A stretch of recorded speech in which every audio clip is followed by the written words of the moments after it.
Dan Ronan, transportation expert, joining us this morning on the line. Talk a little bit about TSA, all this trouble with security, et cetera. Dan, good morning. Thanks for joining us. Nice to be with you, Bernie. Thank you. Well, want to talk with you about a variety of different things. Okay, let's start off with Senator Chuck Schumer saying he wants the Transportation Security Administration to put more dogs on the line, basically, for the passenger screening process. Is this something that could help? We're trying to make the security tougher. We're trying to make it better. So there have been all these slowdowns. Could the dogs help? Well, it probably would, but, we have to remember that the thing that we all have to do when we go through security is we have to go through security. We have to go through the metal detectors. We have to have our bags looked at. Mm-hmm. So, the dogs are probably a good idea, but it's still not going to replace the work that's done by the actual process of having, us go through the machine and, as we do that. I think this is a big problem at some airports. Chicago O'Hare is certainly one that we've seen and heard a lot about.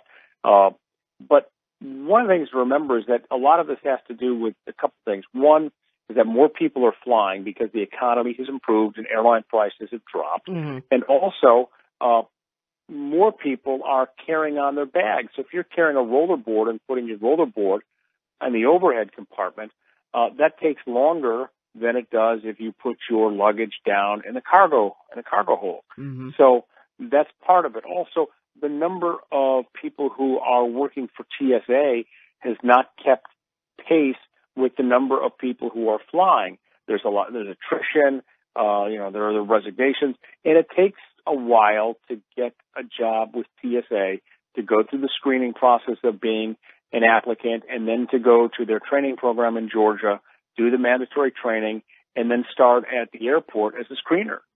So you got all of this, and yet, you got people screaming on both sides. Number one, we want to make sure we're as safe as we possibly can be while flying. But then at the same time, we're like, hey, I know I'm normal, so just let me on the plane.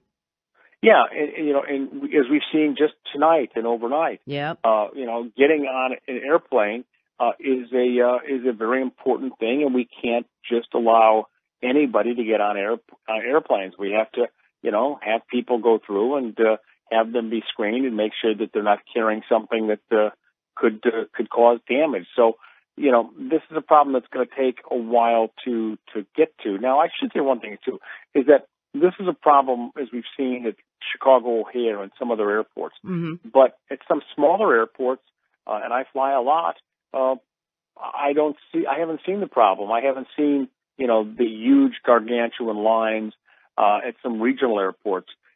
Chicago O'Hare clearly is a problem. Atlanta Hartsfield has got some concerns because of the way the security system has been set up there, and just the logistics, the physical logistics of where the machines are and everything. But, at some airports it's not a problem, but at others it's a big problem. That's one of the things why we tell people, because we're an hour away from Baton Rouge. We're here in Lafayette, an hour and away from Baton Rouge, 2 from New Orleans. But, that's another reason why people just need to kind of fly their hometown airport. Not only are we going to get the tax money from it, but at the same time, maybe it's a lot less stress for you, especially when you're trying to go on vacation. Absolutely. And once you've cleared security and you're in the system, if you're changing planes, you don't have to go back through security a second time. If you've cleared security at Baton Rouge Airport, and you're going to Chicago and then on to some other location, you only have to go through security once. You don't have to go through it again at O'Hare. One of the things I tell people, and this is something that if you are more than a casual traveler, if you fly several times a year, you really need to look at TSA's PreCheck. It is a lifesaver in terms of just, dealing with security, not having to take your sport jacket off, not having to take your computer out of your bag or take your shoes off. It really is very helpful, and it has saved my bacon many, many, many times in terms of getting to the airplane. And I feel, okay, I'm going through PreCheck, and I hate those lines over on the other side, but I can get through pretty quickly. Now, I also remember this thing about, how you can be one of those folks that you go through a process and you're one of these super screened people. What is that deal? Does that work? Do you use that? I use PreCheck all the time. Yeah. I mean, PreCheck, TSA PreCheck. And the other nice thing about it is that because I'm a PreCheck member, when I go through with my sons on their boarding pass, it also says TSA PreCheck. So as I'm walking through and my 12-year-old son is right behind me, the agent says to him, you got PreCheck too? And he says, well, I do because of my dad. And so, so my school-age boys will go right through the line with me.